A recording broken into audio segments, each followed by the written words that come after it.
দৃষ্টিতে প্রকাশিত হওয়া দরকার, এটা এক্সাম্পল করা দরকার। সালাম আলাইকুম। এ পর্যায়ে বক্তব্য রাখবেন হেফাজতের কেন্দ্রীয় নেতা হযরত মাওলানা নুরুল হুদা ফয়জি দামা বারাকাতুহু।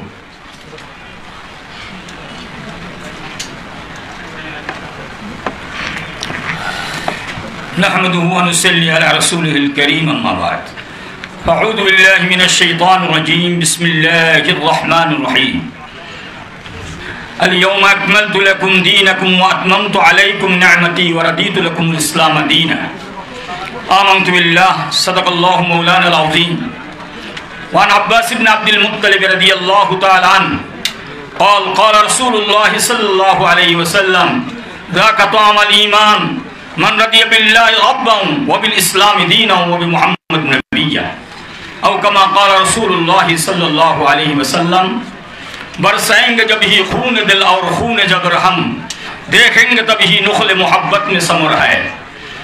আলোচনার কোনো সুযোগ নেই। বহু হযরত উলামায়ে কেরাম আছেন। হেফাজতের আমিরের সভাপতিত্বে আজকের হযরত উলামায়ে কেরামের উপস্থিতিতে হেফাজতের এই গুরুত্বপূর্ণ সেমিনার, শিক্ষার উপর অনেকে আলোচনা করেছেন। মূল কথা হচ্ছে দেশে আমরা 92 জন মুসলমান আর 8 জন হচ্ছে অমুসলমান। যা শিক্ষা ব্যবস্থা আসছে 8 জন মুসলমান, তাদের অনুকূলে, তাদের পক্ষে এবং সেই শিক্ষা সংস্কৃতির মাধ্যমে আজকের 92 জন মুসলমান তাদের কাছে জিম্মি আর বন্দী হয়ে আছে।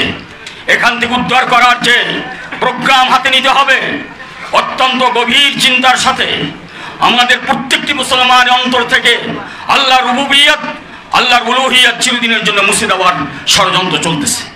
আজকের ইসলাম যে একটি পূর্ণাঙ্গ জীবন ব্যবস্থা তা একেবারে যেন ভুলে যায় আমাদের কলিজার টুকরা সন্তানরা। আর রাসূলের নেতৃত্বতে একেবারেই নাই ময়দানে।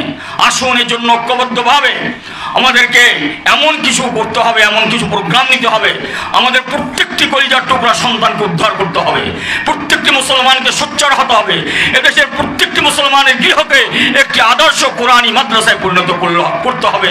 এর মাধ্যমে আমরা দেশ এবং জাতি উদ্ধার করতে পারবো ইনশাআল্লাহ।